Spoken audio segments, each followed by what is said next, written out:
You went quiet on purpose, and nobody around you seems to understand that why you stopped answering, why you let certain relationships just dissolve. They look at your silence like it's a wound, like you must be hurting. But you're sitting there alone on a Tuesday night, and you feel something that doesn't make sense to anyone who hasn't lived it. You feel fine. Actually, you feel better than fine.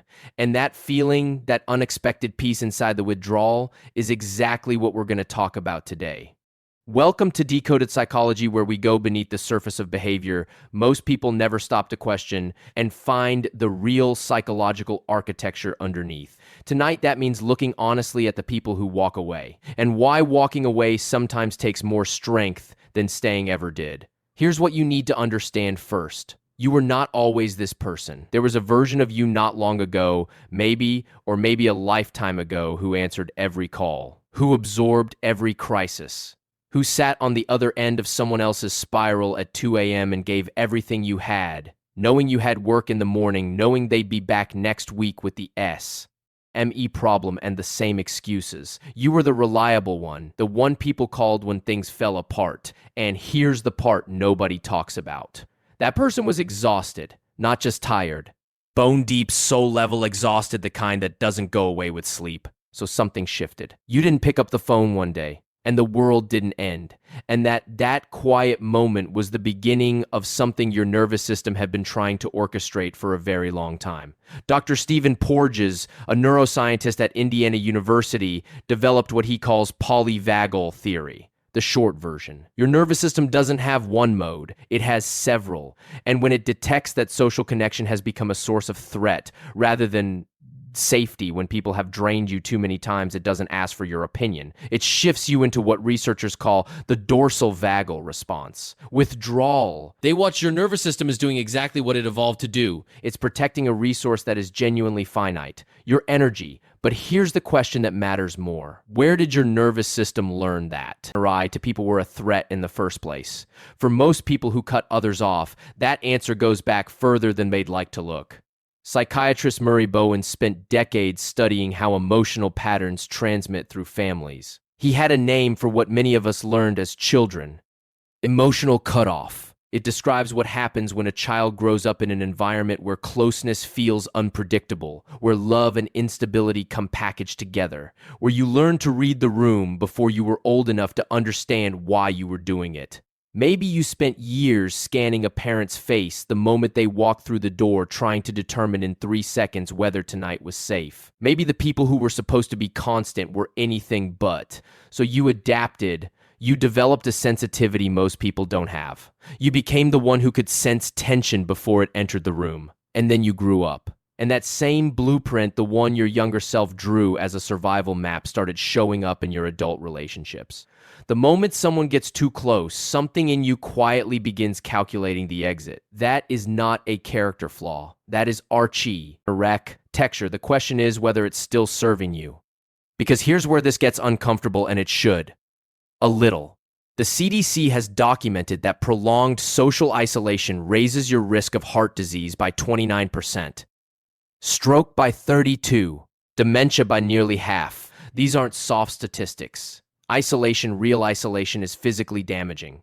And I'm not going to pretend otherwise. But here is what that data doesn't capture: the damage of staying connected to the wrong people, the chronic low-grade stress of relationships that take everything and return nothing. The way certain people don't just drain your energy, they alter your baseline.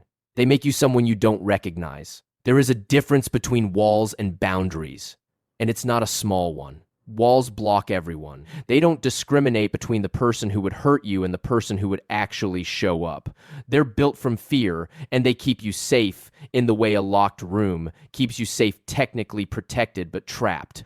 Boundaries are something else. They're selective. They're built not from fear, but from information from years of watching how people actually behave, not just what they think. They say, and the people who tend to have the sharpest boundaries are often the ones who paid the highest price learning why they needed them. Here's something that might reframe everything you've been told about yourself. A 2023 study published in Nature Neuroscience found that people who experienced early emotional stress showed significantly heightened activity in the brain's threat detection regions, particularly the amygdala. And researchers at the University of Iowa found that people with this kind of background showed increased activity in the prefrontal cortex during complex social decisions. What does that mean in plain language? Your brain got good at reading people. Extremely good. That feeling you get, that low hum of warning when someone's energy is off, when a dynamic doesn't add up, when a compliment has a sharp edge. That's not anxiety. That's not oversensitivity. That is thousands of hours of refined social pattern recognition operating below the level of conscious thought. When your gut says this person will cost you more than you can afford, you've learned to listen. And that listening, most people never develop it. So no, you're not broken. You're not cold. Why? You're not incapable of love. You are someone who learned the hard way that not all connection is nourishing. And you made a choice, maybe quietly, maybe without even fully realizing it, to stop accepting connection that leaves you emptier than before.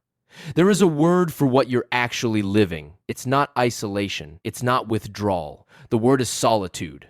Loneliness is the ache of wanting connection and not having it. Solitude is something different. It's the presence of peace you chose. Your phone is quiet, and that quiet feels like relief, not rejection. You can hear yourself think. You can feel what you actually feel instead of managing what everyone else is feeling. The people who don't understand will say you're running away. Let them say it. You know the truth. You're not running from anything. You are running towards something, toward a version of yourself that exists in stillness, that doesn't perform, that doesn't absorb, that finally for once just breathes. Harvard's study of adult development, 75 years, the longest longitudinal study on human happiness ever conducted, found one thing above everything else. Not wealth, not achievement, not even health. Example.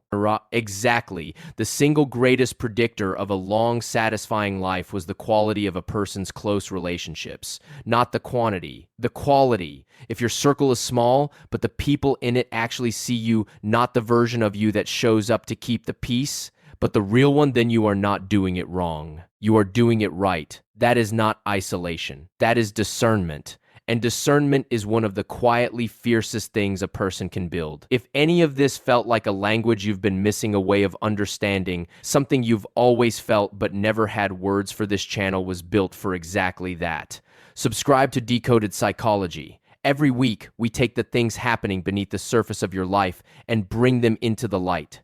And next week, we're going to talk about why some people are addicted to chaos. Why certain people unconsciously sabotage peace the moment it arrives. If you've ever wondered why calm feels uncomfortable, you're going to want to be here for that one.